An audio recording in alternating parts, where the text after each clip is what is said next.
গণনার সবশেষ ফলাফল অনুযায়ী এখন পর্যন্ত এগিয়ে আছে বিজেপির নেতৃত্বাধীন এনডিএ জোট। ৫৪৩ আসনে লোকসভার ২৮০ আসনে এগিয়ে আছে এনডিএ। অন্যদিকে বিজেপি বিরোধী ২৮ দলীয় ইন্ডিয়া জোটের সাহায্যে অনেকটা এগিয়ে কংগ্রেস। বুথফেরত জরিপকে ভুল প্রমাণ করে ২২২ আসনে এগিয়ে রয়েছে ইন্ডিয়া জোট। আনুষ্ঠানিকভাবে এখন পর্যন্ত ফল ঘোষণা করা হয়েছে মাত্র ৩টি আসনে। কেরালার আসনে ৩.৫ লাখ ভোটের বিশাল ব্যবধানে এগিয়ে আছেন কংগ্রেস নেতা রাহুল গান্ধী। হরিয়ানাতেও ১০ আসনের মধ্যে ৬ আসনে এগিয়ে কংগ্রেস। পশ্চিমবঙ্গে তৃণমূলের দুর্গ এখন পর্যন্ত অটুট।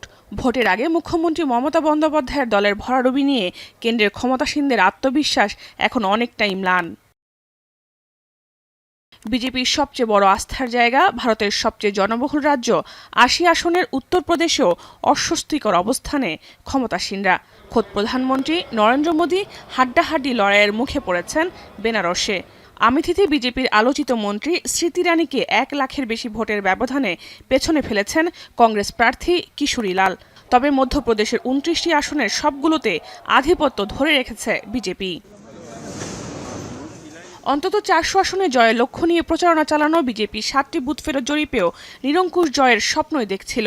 ওই খবরে পুঁজিবাজারে ব্যাপক দর বৃদ্ধি দেখা গেলেও প্রাথমিক ফলে এরই মধ্যে ৭% দরপতন রেকর্ড করেছে ভারতের পুঁজিবাজার।